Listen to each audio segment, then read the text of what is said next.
बोल हैं उनके आलोचक हैं। और ठीक है, अंबर जैदी 3 तलाक पर कानून, हज यात्रा पर जाने का विकल्प बिना महरम के। अगर मैं ठीक हूं, आप ज्यादा बेहतर तरीके से बताएंगे। बजट में पीएम मोदी कहते हैं 100% लोगों तक योजनाएं पहुंच जाए, यही तो सेकुलरिज्म है।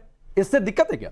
बिल्कुल भी नहीं है। मैं तो इस बात का खुले दिल से स्वागत करती हूँ। और हम सब जानते हैं कि कितने सालों हमने ट्रिपल तलाक को लेकर ग्राउंड पे वो महिलाएं जो इस पूरे दंश को झेलती थी, उनके साथ अलग अलग भारत के अलग अलग हिस्सों में काम किया है और बहुत क्लोजली उन लोगों के साथ काम किया है जिन्होंने ये दिक्कत से दो चार होती थी। और उसके बाद महिलाओं ने इस बात का स्वागत भी किया और जो चुनाव रहे उसके बाद आगामी हुए उसमें इस बात का सबूत भी दिया, चाहे उत्तर प्रदेश के चुनाव हो या फिर लोकसभा के जो चुनाव हुए उसमें मुस्लिम महिलाओं ने इस वोट देकर इस बात को साबित किया कि उनको जो ट्रिपल तलाक से आज़ादी मिली है या बिना महरम के जो हज जाने की महिलाओं को दिक्कत होती थी, वो भी एक बहुत बड़ा स्वागत योग्य कदम है। या फिर हम और स्कीम्स की बात करते हैं, इंस्टीट्यूशनलाइज होकर अगर हम बात करें तो कहीं पे भी मुसलमानों के साथ कोई भेदभाव नहीं होता था। लेकिन ये बात अंबर ना तो हैदरी साहब को समझ में आ रही है ना तो रशीदी साहब देखिए, वो अपने जो भी उनका एक एजेंडा है उससे बात करते हैं। और मुझे लगता है कि भारत के जो ज्यादातर मुसलमान हैं वो मुसलमान हैं जिनकी दिक्कत है 2 वक्त की रोटी,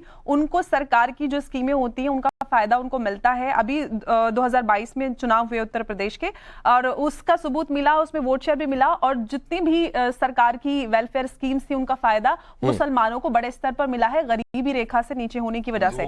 तो सारी हिंदुओं को तो मिला ही है, मुसलमानों को भी मिला है। मुसलमान का नाम क्यों आता है? अरे तो सबको मिला है। करते हैं ना कि मुस्लिमानों को कुछ नहीं मिला, मुसलमानों को भी मिल रहा है, फायदा सबको मिलता है। बिल्कुल, आप सिर्फ मुसलमान का नाम क्यों ले रहे हैं? आजाद इंस्टीट्यूट वो उसको स्कॉलरशिप मैं इसलिए बोलता हूं कि मौलाना आजाद को खत्म कर दिया इन्होंने। उसका बात सुन लीजिए ना, आपने कहा था मौलाना आजाद स्कॉलरशिप क्यों खत्म की गई? स्कॉलरशिप नहीं, मौलाना आजाद फाउंडेशन को खत्म करने जा रहे हैं। सुन लीजिए ना, क्यों आप स्कॉलरशिप को नहीं, वो बहुत सारे काम करता है। जो रिसर्च स्कॉलर्स हैं उनको आगे पढ़ाई के लिए, रिसर्च के लिए उनको स्कॉलरशिप मिला करती थी, वो इसलिए खत्म हुई क्योंकि और जो अन्य स्कीम थी अल्पसंख्यक स्टूडेंट्स के लिए वो उसके साथ ओवरलैप करती थी। और 2005 और 6 में जो सच्चर मतलब यहाँ भी आप उसके साथ खड़े हैं कि मौलाना आजाद फाउंडेशन खत्म होना चाहिए, इसका मतलब ये कि आप खड़े हैं उसके साथ। Very good. आप ये सोचिए कि एक ही बेनिफिशियरी को अलग अलग तरीकों से क्यों दिया जाए? आपको सही दिशा में काम करना है ना, जो गलत है उसको गलत तो बोल दो। जिसकी वजह से स्टूडेंट्स को भी प्रॉब्लम आए, तो ये सारी चीजें, माइनॉरिटी फाइनेंस कॉर्पोरेशन खत्म कर दिया, मौलाना आजाद फाउंडेशन खत्म कर दिया, मानस खत्म कर दिया, सैकड़ों लोग उसकी वजह से बेरोजगार हो गए।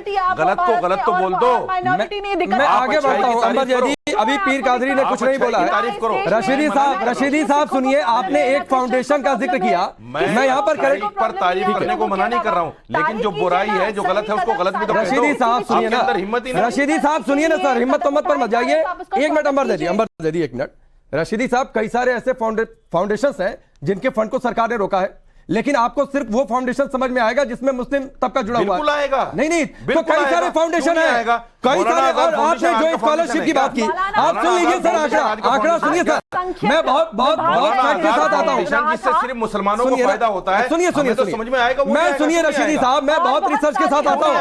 अंबर जैदी सुनिए, 2016 से 2021 के बीच में 2.3 करोड़ युवकों को स्कॉलरशिप दी गई है। बिल्कुल। और उस स्कॉलरशिप की रकम 1 लाख रुपए है। अलग अलग ये रकम थोड़ी बहुत वेरी कर सकती है। तो इधर भी देखिए सर, सिर्फ एक फाउंडेशन से स्कॉलरशिप जाए ये जरूरी नहीं है, एक फाउंडेशन से स्कॉलरशिप जाए ये जरूरी नहीं है, तो समझा करिए।